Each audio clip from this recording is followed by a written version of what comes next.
안녕하세요. 떠드는 사람입니다. 잘들 계셨나요? 지난 232화 때 제가 명함 이야기 하면서 면접 때 명함 준 이야기 했잖아요. 그거 재밌다는 분들이 의외로 많으시더라고요. 그래서 간만에 이제 그때 면접관이셨던 수석팀장님께 연락을 드렸습니다. 지금은 이제 수석팀장님 아니시고 사업하신 지 좀 꽤 되셔서 지금 대표님이세요. 근데 저는 아직도 이제 팀장님이라고 부르는데 팀장님 저 그때 저 면접 봤던 얘기 저 팟캐스트를 했다. 근데 사람들이 되게 재밌어 했다 했더니 엄청 웃으시더라고요. 그래서 야 그거는 지금까지도 너를 이긴 사람이 없어. 지금까지도 그런 사람이 없어. 이러면서 웃으시는데 감사하시는 말씀이 나는 너 같은 사람을 본 적이 없다.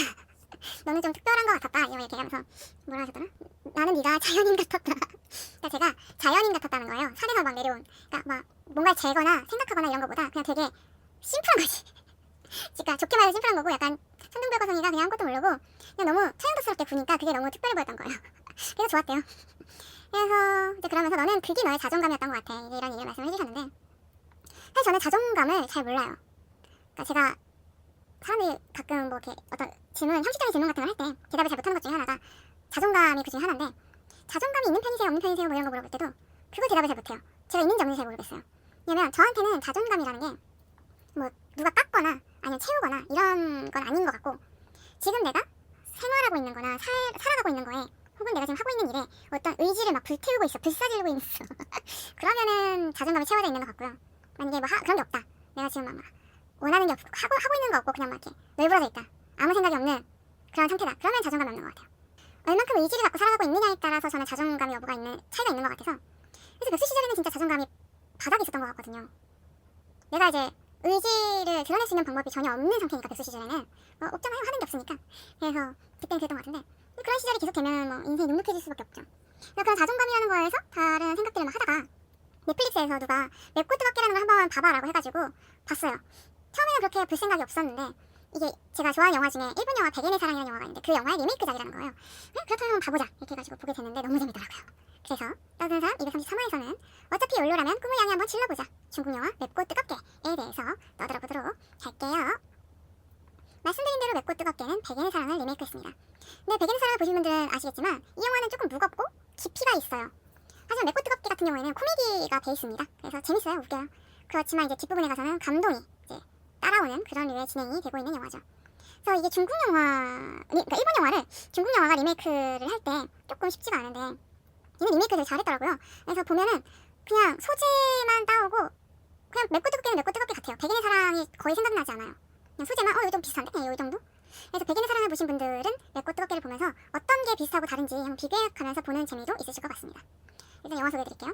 우리 주인공 이름은 러인이에요. 뚱뚱하고요. 좀 많이 뚱뚱합니다. 백수예요. 부모님에게 얹혀 사는 30대 초반의 여자고요. 하루 종일 먹고 자고 먹고 자고 먹고 자요. 소파에 누워있는데 자다가 일어나. 이제 좀 이제 활동을 할 건가? 아닙니다. 해가 들어와서 햇빛을 피하려고 반대편으로 돌아 누워서 다시 자요. 그러다 일어납니다. 이제 활동할 건가? 아닙니다. 오늘 저녁 뭐야? 이제 이렇게 물어보고 다시 자요.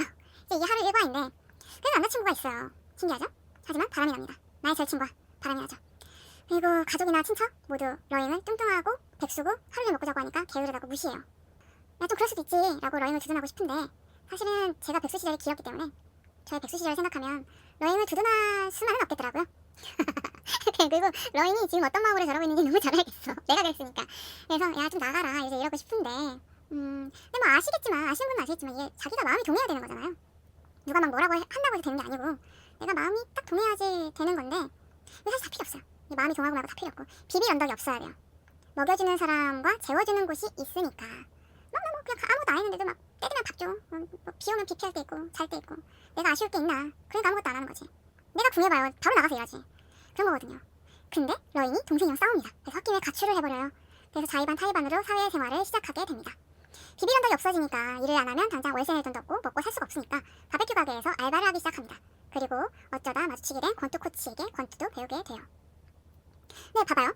줄창 그 오랜 세월을 집에 히키코모리처럼 집에 처박혀 있었어. 사람도 안 만나고 막 이랬어. 이런 사람 특징이 뭐예요? 인간관계가 어렵다는 거. 근데 또 뭐예요? 사람한테 잘 휘둘려요. 이 러인이 딱 그렇습니다. 막 자기가 내가 좀 희생해야 될 것 같아. 막 사람들한테 막 희생해줘. 내가 막 뒷바라지 막 해주고 내가 막 이 사람한테 막 정말 필요할 것 같고 이 사람은 딱히 내가 그렇게 필요한 건 아닌데 막 내가 막 어떻게 해줘야 될 것 같고 이 사람 지나가는 말로 한 말인데 정말 내가 이걸 이 사람한테 해주지 않으면 이 사람한테 곤란해할 것 같고 막 이런 게 막 내 안에서 막 부대끼는 거지. 이 사람은 그렇게 생각 안 하는데 사실은 근데 그게 이런 거죠. 내가 남들에게 뭔가의 존재가 되었으면 하는 마음이 있으니까 물론 남들이 나를 그렇게 휘두르기도 하지만 근데 이게 사회생활을 안 해봤기 때문에 인간관계가 거의 없었기 때문에 이제 이런 상태인 건데, 이제 그런 거는 시간이 해결해 줍니다. 시간이 해결해 줄 거고, 인간관계나 이런 관계성들이 많아질수록 해결이 될 건데, 러인도 그런 일들을 이제 겪어가게 돼요. 다행이죠. 근데 저는 생각보다 러인이 뭐 알바도 잘하고 생각보다 사람 잘 만나는데? 그래가지고 괜찮겠어 라는 생각을 했습니다. 어쨌든 러인은 여러 가지를 겪게 됩니다. 재밌어요. 웃기고요. 사실 이거 뭐야 이러면서 막 육성으로 웃으면서 막 보는 것도 되게 오랜만인 것 같아요. 보통은 이렇게 코미디가 가미된 경우는 성적인 농담을 하거나 뭔가 비하하는 표현 같은 게 들어갈 때도 있어요.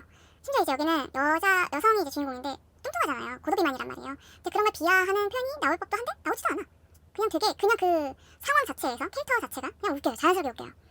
보니까 이 러인을 연기하는 배우 이름이 자린인데 이 자린이 감독도 함께하고 있더라고요. 그리고 코미디언 출신이래요. 그래서 그런지 엄청 자연스럽게 웃기더라고요.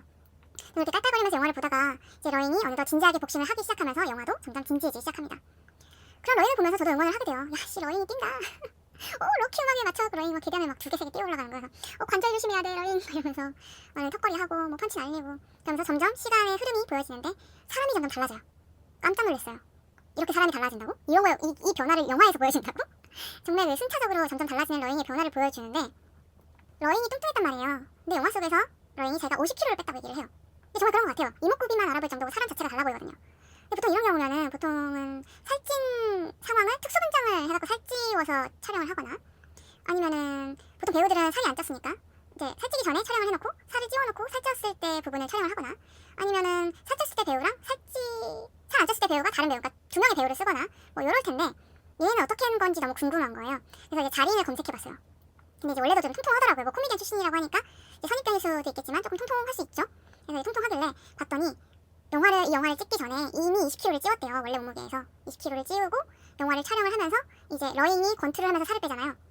자린이 실제로 영화를 촬영하면서 러인처럼 권투를 막 한 거예요. 그래서 권투를 배워서 50kg를 뺐더라고요. 영화 속에서는 1년이라고 하는데 실제 영화 촬영에서는 6개월 정도 걸려서 50kg를 뺐다고 하더라고요. 대박이지 않아요? 이거는 고무줄 몸무게로 유명한 크리스찬 베일하고도 차원이 다른 이야기거든요. 크리스찬 베일은 이제 캐릭터를 위해서 살을 빼고 찌우고 하는 거지만 이거는 촬영 중간에 촬영을 하는 과정에서 배우와 캐릭터가 각자의 세상에서 서로 동기화가 되는 거잖아요. 이제 영화가 끝에 가면은 그 과정이 나오거든요. 이 배우가 어떤 운동을 어떻게 하면서 뭐 어떤 시간들을 보내면서 이렇게 운동을 하고 몸을 만들고 그 권투를 배우고 하는지 실제로 시합도 나가고 하는 그런 모습들이 나오거든요. 와 근데 진짜 감탄밖에 안 나와요. 얼굴이랑 몸이 달라지는데 와 진짜 이건 인간 승리다. 그러니까 이건 단순히 살을 빼서가 아니라 이건 그냥 자기 자신에 대한 도전 그리고 그 도전을 이루어낸 거니까. 그리고 요거는 자린에게는 그렇지만 또 이게 러인의 입장에서 보면은 러인도 그냥 살을 뺀 건 아니잖아요. 자기 자신을 위해 한 번쯤은 자기 자신의 꿈을 실현해보기 위해서 악에 받쳐서 해낸 거거든요. 자기가 진짜 너무 사람들에게 상처받고 자기 인생의 그런 비굴한 그런 것들을 모두 치워버리기 위해서 그냥 말로만 나는 너무 착하게 살았는데 나 열심히 살았는데 이게 아니라 그냥 난 몸으로 그냥 직접 다 해버린 거지. 그래서 그 운동하는 그 모든 것들이 나오고 하는데 이 러인이라는 캐릭터의 변화, 이 자린이라는 배우의 변화, 이 캐릭터와 배우 이 모두의 변화에서 보여지는 이 모든 감흥이 대단합니다. 그리고 이건 정말 보기 드문 거예요. 이 한 편의 영화에서 이걸 다 볼 수 있다는 건. 이걸 정말 뭐라고 표현을 할 수가 있을까요? 그래서 동기부여가 필요한 사람들에게는 이 영화만큼 좋은 자료도 없지 않을까 싶기도 합니다. 러인이 좋아했던 권투 코치는 꿈이 있는 사람이 무섭다고 했어요. 꿈이 있는 게 왜 무서울까? 꿈이 있다는 건 꿈을 이루어야 한다는 거니까. 꿈을 이룰 수 없었을 때 감당할 수 없으니 무서웠던 건 아닐까요? 근데 꿈은 누구나 가질 수 있어요. 근데 이룰 수 있는 건 누구나 할 수 없어요. 그렇잖아요. 그러니까 꿈이지. 누구나 이룰 수 있으면 그건 꿈이 아니니까. 그걸 인정하면 되는 거거든요. 그럼 이제 이렇게 물어보죠. 이룰 수 없는 꿈을 뭐하러 가지나요? 이렇게 물어보기도 하는데 저는 그럴 때 이렇게 얘기해요. 그 꿈을 이뤄보기 위해 뭔가를 하잖아. 야 꿈을 이뤄보기 위해 뭔가 할 수 있는 걸 할 수 있는 만큼 하는 건 누구나 할 수 있는 거니까. 그래서 그렇게 해서 꿈이 이루어지지 않는다 하더라도 그건 어쩔 수 없는 거예요. 그거는 어쩔 수 없는 건 어쩔 수 없는 거다. 다만 그 과정에서 겪은 경험 그리고 그 경험에서 만들어진 데이터는 남잖아요. 그건 나중에 분명 반드시 기필코 쓰여요. 또 다른 꿈에서든 아니면 또 다른 무슨 무언가에든 반드시 쓰여요. 정말입니다 이건. 그래서 아무것도 의미 없는 것은 없어요. 그러니까 이 나만의 승리, 나만의 목표, 나만의 성취 그런 게 정해져 있으면 되는 거예요. 막 내가 꿈을 못 이뤘어. 근데 그거 감당 못하는 거? 그거는 그러니까 내가 그 꿈을 못 이룬 나를 보는 다른 사람의 시선 때문에 감당 못하는 게 더 클 수 있어요. 우리는 꿈을 이룬다는 거, 승리를 한다는 거, 목표를 이룬다는 거에서 좀 더 자유로워질 필요가 있다고 생각합니다. 정말 별거지만 별거 아니죠. 그리고 마지막으로 러인은 겉모습만 달라진 게 아니었어요. 사람을 대하는 마음도 달라졌습니다. 그게 아마 우리가 초반에 얘기했던 자존감에 대한 이야기와 이어질 거라고도 생각해요. 나를 만만하게 보고 쉽게 보고 아무것도 아니라고 얘기하면서 막대하는 그런 사람들은 언제나 존재할 수밖에 없어요. 내가 어떤 사람이 되더라도 말이죠. 그러니까 그런 사람이 없어지길 바라는 것보다 내가 그런 사람을 어떻게 상대하느냐, 어떻게 생각하느냐, 그게 더 중요한 부분이라고 생각해요. 러잉은 그동안 그런 사람들에게 계속해서 상처를 받았습니다. 상처를 받을 수밖에 없죠. 상처 주는 놈들이 나쁜 거니까. 하지만 이제 러잉은 나는 뭘 해도 할 수 있는 사람이라는 걸 아는 사람이 되었기 때문에, 그리고 실제로 무언가를 하는 사람이기 때문에 그런 상처 주는 사람들이 존재하더라도 그들에게 받은 상처는 아주 작을 거예요. 왜냐면 러잉에게 그들은 더 이상 중요하지 않거든요. 그리고 그들이 없더라도, 그들이 아니더라도 러잉의 인생이 크리티컬하게 달라질 일은 없다는 걸 이미 이제 러잉은 알고 있어요. 자기 인생을 자기가 조절할 수 있다는 걸 러잉은 이제 너무나도 잘 알고 있으니까. 그리고 만약에 설사 그들 때문에 무언가가 망가지게 된다 하더라도 내 스스로 그걸 복구할 수 있다는 자신감이 이미 러잉에게 있습니다. 러잉은 완전히 달라졌어요. 권투 하나로. 정말 이 영화는 너무 좋은 영화였습니다. 백엔의 사랑과는 너무나도 다른 가치로 좋은 영화였어요. 뻔한 이야기임에도 불구하고 이렇게 좋은 실제 이야기와 내러티브가 담겨지는 것도 참 좋은 재주가 아닌가 싶네요. 그래서 이 감독의 다른 영화들도 보고 싶어졌습니다. 아, 정말 감독 독한 분인 것 같아요. 독한 분이고 정말 뭐라도 할 분이지 않나 싶네요. 그럼 이렇게 떠든 사람 233화, 어차피 욜로라면 꿈을 향해 한번 질러보자, 중국 영화 맵고 뜨겁게 편을 마치도록 하겠습니다. 234화에서는 어떤 이야기를 떠들지 기대해주시고요. 듣고 싶은 이야기, 하고 싶은 이야기, 대신 봐주고 얘기해줬으면 하는 OTT 프로그램 있으시면 이메일 saylovu@gmail.com, 팟빵, 애플 팟캐스트 떠든 사람, 그리고 인스타그램에도 떠든 사람 있으니까 DM 전달해주시면 되고요. 그럼 다음 234화에서 만날게요. 안녕!